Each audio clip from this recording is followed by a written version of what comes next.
Welcome to the Royal Road School of Carmelite Prayer, where at the present time we are going through Teresa of Avila's classic manual of prayer, The Way of Perfection, and looking at what Teresa has to say about the prayer of recollection.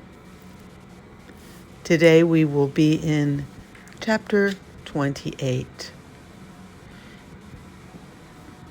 At the beginning, since the recollection is not so deep, for there are greater and lesser degrees of recollection, the soul should get used to this recollection. If we make the effort, practice this recollection for some days, and get used to it, the gain will be clearly seen.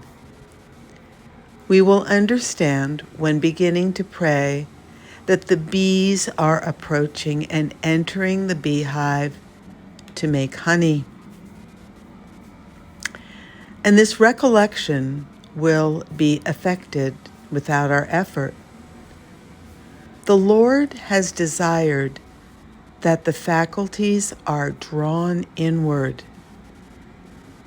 When the soul does no more than give a sign that it wishes to be recollected, the senses obey it and become recollected.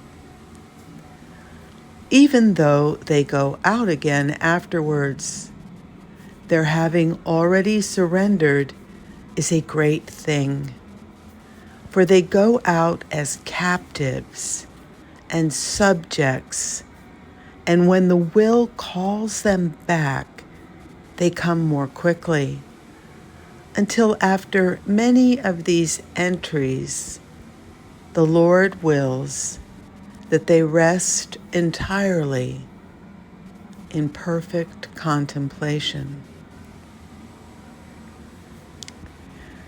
Let's speak a little about how we should get accustomed to a method that's so good.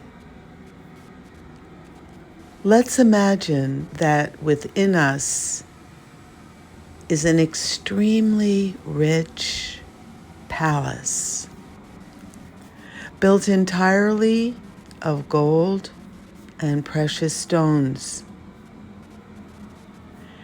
You have a part to play in order for the palace to be so beautiful. For there is no edifice as beautiful as a soul pure and full of virtues. In this palace dwells this mighty king, seated upon an extremely valuable throne, which is your heart. I consider it impossible for us to pay so much attention to worldly things if we take that care to remember we have a guest such as this within us. I understood that I had a soul, but what this soul deserves and who dwelt in it, I did not understand, because I had covered my eyes with the vanities of the world. If I had understood, as I do now, that in this little palace of my soul dwelt so great a king, I would not have left him alone so often. I would have remained with him and striven not to be so unclean,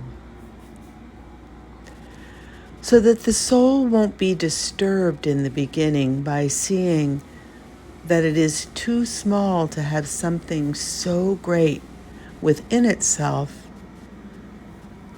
The Lord doesn't give it this knowledge until he enlarges it little by little.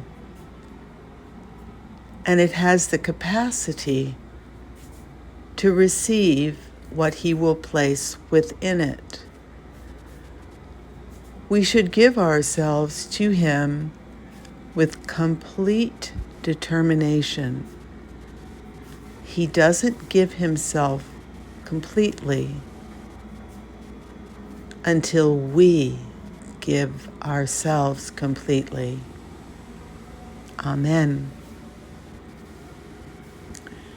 So we have just completed listening to Teresa of Avila's reflections on the prayer of recollection in chapter 28.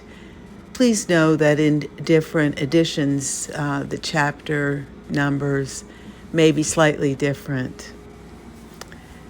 And we will next be turning to chapter 29, where she finishes her remarks concerning the prayer of recollection.